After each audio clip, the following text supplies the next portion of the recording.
हमारा भुलैही रे जानू, अब काहे हमारा भुलैही। गिरोह कलोरावा संझिया भरावा, दिलावा पगलिया चलैही रे जानू, दिलावा पगलिया चलैही।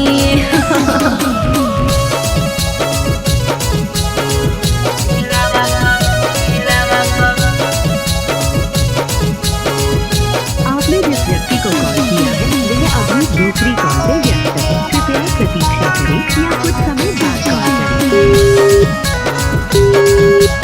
हे जान तोरा फोना मोना ही आवले मैसेज आवे आवो रे, जब देखियो तोरा फोटुआ हमर दिल घबरावो रे। करे जा तोरा फोना मोना ही आवले मैसेज आवे आवो रे, जब देखियो तोरा फोटुआ हमर दिल घबरावो रे।